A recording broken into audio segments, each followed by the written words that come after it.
میں تاثرات کے لیے دعوت دیتا ہوں ورلڈ باڈی بلڈر صاحب کو آئے اور اپنے تاثرات پیش کریں۔ السلام علیکم ورحمۃ اللہ وبرکاتہ۔ اعوذ باللہ من الشیطان الرجیم، بسم اللہ الرحمن الرحیم۔ رب اشرح لی صدری ویسر لی امری واحلل عقدۃ من لسانی یفقہوا قولی، اما بعد وَأَن لَّيْسَ لِلْإِنسَانِ إِلَّا مَا سَعَىٰ۔ ساری تعریف و تسبیح اللہ تعالیٰ کے لیے ہے، جو رحمان ہے، جو رحیم ہے، جو حی القیوم ہے، جو زندگی کا دینے والا ہے اور موت کا دینے والا ہے۔ بے شمار درود پیارے نبی صلی اللہ علیہ وسلم پر، اللہم صلی علی محمد وعلی آل محمد کما صلیت علی ابراہیم وعلی آل ابراہیم انک حمید مجید۔ دائس پہ تشریف فرما معزز علماء اکرام اور سامعین و سامعات، سب سے پہلے میں اللہ تعالیٰ کا شکر ادا کرتا ہوں کہ اللہ تعالیٰ نے آپ لوگوں کے بیچ مجھے یہاں کھڑا کیا ہے۔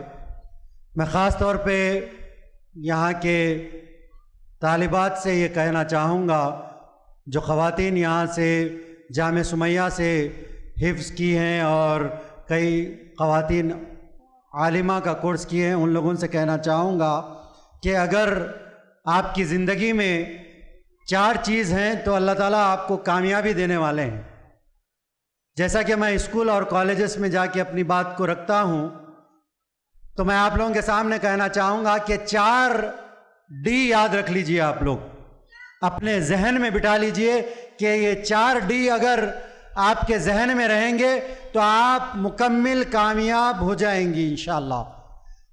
4 ڈی سے پہلا میرا مراد ہے کہ فرسٹ ڈی جو ہوگا ڈسپلن ہوگا، اور سیکنڈ ڈی جو ہوگا ڈیڈیکیشن ہوگا، اور تھرڈ ڈی جو ہوگا ڈٹرمنیشن ہوگا، اور چوتھا ڈی جو ہم تمام لوگوں کے لیے امپورٹنٹ ہے وہ ہے ڈی سے دعا۔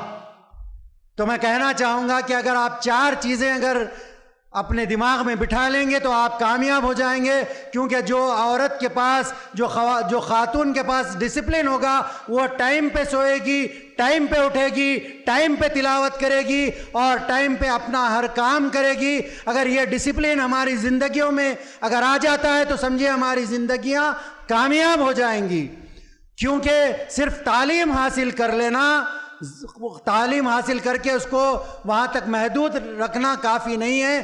ہمارے اخلاق، ہمارے مینرز، ہمارے زندگی گزارنے کا جو ڈھنگ ہے اس کو بھی تبدیل کرنا بہت ضروری ہے، کیونکہ ہمارا معاشرہ آج کل بہت خراب ہو چکا ہے۔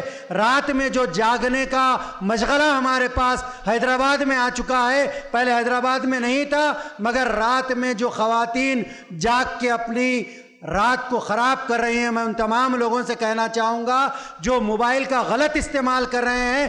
پہلے بڑے ٹی وی کے سامنے ہم دیکھا کرتے تھے، بڑے ٹی وی کے سامنے سارے کے سارے لوگ لوگ ہوا کرتے تھے، لیکن اب ہر ایک کے پاس موبائل آ چکا ہے۔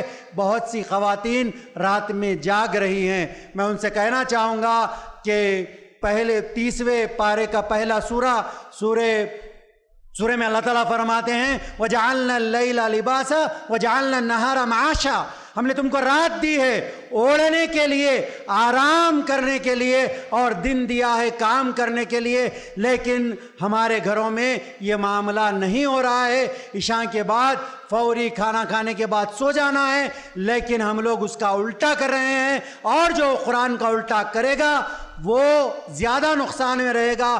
میں یہاں پر خواتین سے اس لیے کہنا چاہتا ہوں، جو رات کا جو معاملہ ہے 10:30 اور 11 بجے سے لے کے 3:30 بجے تک ہمارے سسٹم کو، ڈائجسٹو سسٹم کو ریسٹ دینے کی ضرورت ہے، اس کو آرام دینے کی ضرورت ہے۔ اگر ہم اس سسٹم کو آرام اس وقت نہیں دیتے ہیں تو آپ کا سسٹم خراب ہو جائے گا۔ یہی وجہ ہے کہ کئی خواتین کے نکاح نہیں ہو رہے ہیں، کئی ہماری بہنیں ایسی ہیں جو موٹاپے کی وجہ سے ان کا نکاح نہیں ہو رہا ہے۔ میں ان خواتین سے کہنا چاہوں گا کہ آپ ہارڈ ورک کریے، اور سونے کا جو معاملہ ہے آپ جلد سو جائیے، جلد اٹھیے، اور لیڈیز کا جو معاملہ ہے، کیونکہ میں ایک باڈی بلڈر ہوں، ایک انسٹرکٹر ہوں، آپ سے کہنا چاہتا ہوں کہ اگر آپ خواتین دن میں اگر سونے کا اہتمام اگر نہیں کرتی ہیں، دن میں اگر آپ لوگ نہیں سوئیں گے تو آپ کا ویٹ نہیں بڑھے گا۔ اس لیے اپنے ویٹ کو کنٹرول میں اگر رکھنا ہے تو آپ لوگ دن میں مت سوئیے، رات کے اوقات میں سوئیے، اور خاص طور پہ میں کہنا چاہوں گا اپنی غذا میں تبدیلی لائیے۔ ماشاءاللہ ہمارے حیدرآباد میں ہر وقت مہینے میں ایک عام آدمی کو بھی 3 سے 4 دعوتیں ہیں۔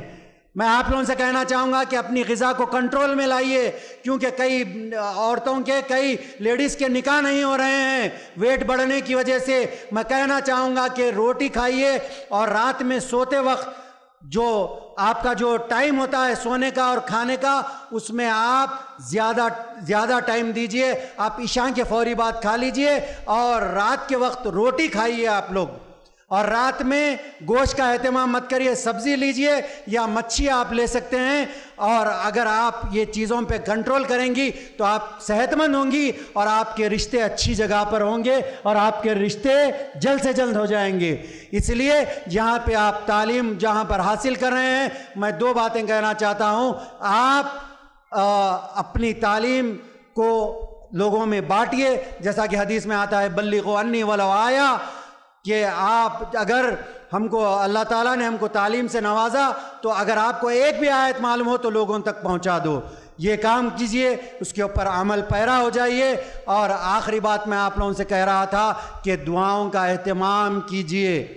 دعاؤں سے اللہ تعالیٰ تقدیروں کو بدل دیتے ہیں۔ ہم لوگ بہت سے خواتین ایسے ہیں کہ بھائی میری بچی کی شادی نہیں ہو رہی، میرے بچے کا یہ نہیں ہو رہا، اور گھر میں ہمارے بچیاں ہے جس کی شادیاں نہیں ہو رہی ہیں۔ میں ان سے کہنا چاہوں گا تہجد کا اہتمام کریے، دعاؤں کا اہتمام کریے۔ میں نے کل مسجد محمدیہ میں نے کہا تھا 5 آیتیں میں آپ لوگوں کے سامنے رکھنا چاہوں گا، کیونکہ آپ طالب علم ہیں، آپ لوگ پڑھ چکے ہیں، آپ کے اندر جو عزم ہے اور اللہ تعالیٰ کے اوپر جو توکل ہے، وہ توکل انشاءاللہ آپ لوگوں کا اسٹرانگ ہو جائے گا۔ 5 آیتیں رکھتے ہوئے میں اپنی سیٹ کو لے لوں گا۔ پہلی آیت میں دیکھ رہا تھا، میں نے سرچ کیا تو میں یہ آیتوں سے الحمدللہ مجھے میں اسٹرانگ بن گیا، اپنے آپ کو اسٹرانگ بنا لیا، کیونکہ اللہ کے جو توکل ہے ہم تمام لوگوں کو کرنا ہے۔ اللہ تعالیٰ پہلی آیت میں فرماتے ہیں الیس اللہ بکاف عبدا، اے بندے کیا میں تیرے لیے کافی نہیں ہوں؟ اللہ تعالیٰ ہم سے سوال کر رہے ہیں، اس لیے اللہ پہ توکل کر کے دعا کریے۔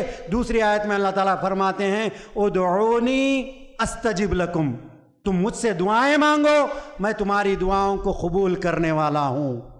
اور تیسری آیت میں اللہ تعالیٰ فرماتے ہیں فاذکرونی اذکرکم، تم مجھے یاد کرو۔ اللہ تعالیٰ کہہ رہے ہیں میں تمہیں یاد کروں گا۔ کیا قرآن کی آیت جھوٹی ہو سکتی ہے؟ کیا قرآن کے اوپر کسی کو ڈاؤٹ ہے؟ قرآن کے اوپر کسی کو ڈاؤٹ ہے ہی نہیں۔ اگر کسی کو ڈاؤٹ ہے تو وہ آیت کے اوپر جائیے، ذالک الکتاب لا ریب فیہ، یہ وہ کتاب ہے جس میں شک کی کوئی گنجائش ہی نہیں ہے۔ چوتھی آیت میں آپ لوگوں سے کہنا چاہوں گا، جو لوگ سمجھتے ہیں کہ اللہ تعالیٰ ہماری دعا کو سنتا کی نہیں کی، یہ کام ہوتا کی نہیں کی، اللہ کے اوپر ڈاؤٹ کرنے والوں کے لیے میں کہنا چاہوں گا وہ آیت کے اوپر آپ نظر ڈالیے۔ اللہ تعالیٰ کہتے ہیں نحن اقرب الیہ من حبل الورید، تم مجھے پکارو، میں تمہاری شارک کے بھی قریب سے سنتا ہوں۔ اسی لیے اللہ کو بار بار پکاریے۔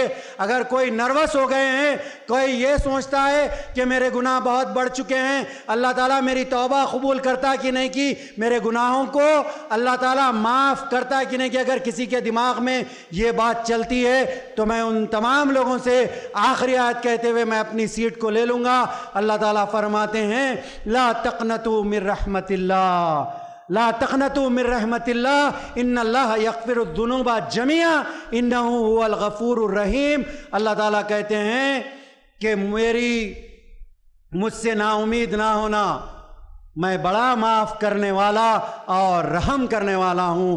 میری اللہ سے دعا ہے اللہ تعالیٰ آپ تمام لوگوں کو اس مدرسے سے جو فارغ ہو چکے ہیں، عالمہ حافظہ دین کا کام کرنے کی داعیہ بنائیں، اور اللہ تعالیٰ آپ کے گھروں میں برکتیں عطا فرمائیں، اور اللہ تعالیٰ ہم تمام لوگوں کو بولنے سے زیادہ عمل کرنے کی توفیق عطا فرمائیں۔ اور میں ساتھ میں ویلکم کرتا ہوں ہمارے جج صاحب کا، آنریبل جج جو ہمارے کرمنل کورٹ کے نامپلی کے جج ہیں، بادشاہ نواز خان صاحب کا میں جامعہ سمیہ کی طرف سے استقبال کرتا ہوں، اور جج صاحب نے ہمیں وقت دیا ہے، بہت بہت استقبال ہے آپ کا جامعہ سمیہ میں، جزاک اللہ خیر۔